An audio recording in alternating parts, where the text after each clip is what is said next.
Everyone, good evening. তো এখন বাজে 6:30।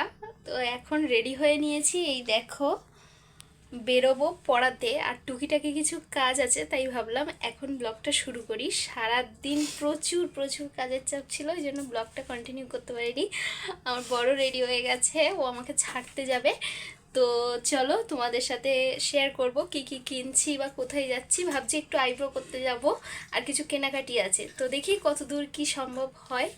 আর সন্ধেও দেওয়া হয়ে গেছে, এবার বেরোবো। চলো তাহলে যাওয়া যাক।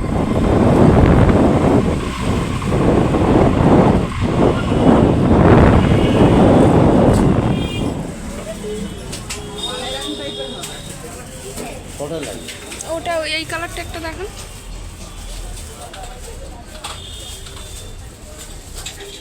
তো দেখো আমি তো দোকানে চলেও এসেছি, আর এই টপগুলো না আমার বেশ আনকমন লাগলো, তাই তোমাদের সাথে শেয়ার করলাম। আর আমি এই তিনটে হলুদ, সবুজ আর রেড কালারের ফুল নিয়েছিলাম, আর একটা আয়না নিয়েছিলাম বড়। আর এদিকে দেখেছো গড়িয়ায় যে সন্ধ্যা বাজার আছে না, এই সন্ধ্যা বাজারের এখানে এই যে নতুন রাস্তাটা হয়েছে, রাস্তা বলতে পারো বা ফুটপাথ বলতে পারো, বেশ সুন্দর পাটুলির মতো। আমি পড়িয়ে ফেরার পথে এখানে মাঝে মাঝে বসে থাকি, এত ভালো লাগে কি বলবো। তো এই দেখো আমি আমার পার্লারের কাছেও চলে এসেছি, আর দিদির কাছে বসেও পড়েছি আইব্রো করতে। এমন একটা ব্যাপার জানো তো, যে আমি যবে থেকে প্রথম দিন থেকে মানে দিদির পার্লারে এসেছি, তবে থেকে আমি আর অন্য কোনো পার্লারে যাই না। আমার হয়তো 1 মাস 2 মাস দেরি হয়, তবে আমি দিদির কাছ থেকেই করি। আমার মানে দিদির কাছে আইব্রো না করলে আমার ঠিক পোষায় না, আর দিদির সাথে গল্প না করলে আমার ঠিক পোষায় না, এরকম একটা ব্যাপার হয়ে গেছে। অন্য কোথাও গিয়ে আমি কমফোর্ট ফিল করি না। আর আমি যে কোনো আমার মানে সমস্যা বলো বা আমার লাইফে যে কোনো ঘটনা বলো, আমি দিদির সাথে শেয়ার করি, দিদিও শেয়ার করে। আর আমরা সেই গল্পই করছিলাম। এমনকি দিদির একটা ইউটিউব চ্যানেল আছে, দিদির মেয়ের একটা ইউটিউব চ্যানেল আছে, তো আমরা সেই সব ব্যাপারেই কথা বলছিলাম আর কি। তো দিদিও আলোচনা করছিল যে তুমি বেশ এখন প্রতিদিন ভিডিও দিচ্ছ, ভালো লাগছে দেখে, এরকমভাবে প্রতিদিন দাও, আস্তে আস্তে ঠিক হবে। তো এই সমস্ত ব্যাপারে আমরা গল্প করতে করতে কখন যে আইব্রোটা করা হয়ে গেল ঠিক বুঝতেই পারিনি। আর আইব্রো করে বেরিয়ে আমি তো সোজা পড়াতে গেছিলাম, আর পড়াতে গিয়ে আমার তো মানে কি বলবো, একটু লেট হয়েই যায়, কারণ পুচকু একটা আছে, ও বেশ মানে একটু খেলে যাও, একটু বসে যাও, আমাকে একটা গল্প শোনাও, এরকম করতেই থাকে। তাই জন্য ওর কাছে আমি একটু বেশি কিছুটা টাইম, মানে পড়ানোর যে টাইম তার থেকে 20 মিনিট 10 মিনিট 15 মিনিট একটু আগে যাই, যাতে এই গল্পের টাইমটা ওখানে লেগে যায়, আর আমি যাতে 9টার মধ্যে বেরিয়ে আসতে পারি। কিন্তু আজকে 9টার মধ্যে একদমই বেরিয়ে আসতে পারিনি, 9:30 বেজে গেছিলো। তো দেখলাম বর আমাকে আনতে গেছিলো কিছুটা দূরে, হাফ রাস্তা পর্যন্ত, তারপরে আসার পথে মিষ্টি নিলাম।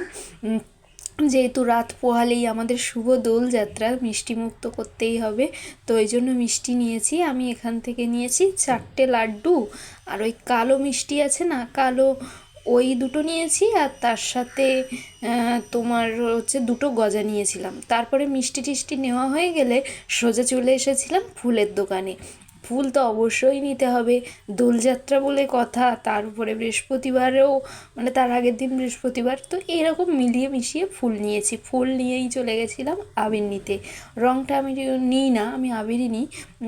তো এই আবির নিতে চলে এসেছিলাম। হ্যালো এভরিওয়ান, তো দেখো বাড়ি চলে এসেছি বাজারঘাট করে, তোমরা দেখলেই কত কিছু কেনাকাটা করেছি। আর এই দেখো আইব্রো করেছি, কেমন লাগছে অবশ্যই জানিও, কোনো চেঞ্জেস আছে কি না সেটাও জানিও। আমার তো মনে হচ্ছে একটু একটু চেঞ্জ লাগছে, তাই না? তো যাই হোক, আর এই দেখো আমার ফেভারিট মিষ্টি দই নিয়ে চলে এসেছি, এটা তোমার ভীষণ ভালো লাগে। তো চলো এটা তাহলে এখন জমিয়ে খাই, আর রাতে কি ডিনার করছি তোমাদের সাথে শেয়ার করব।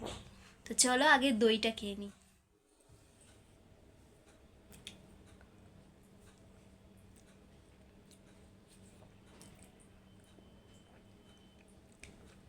দই খাওয়া হয়ে গেছিলো, খাওয়ার পরে 10:30 নাগাদ দই খেয়েছি, তারপরে 1টার সময় গিয়ে ডিনার করেছি জানো।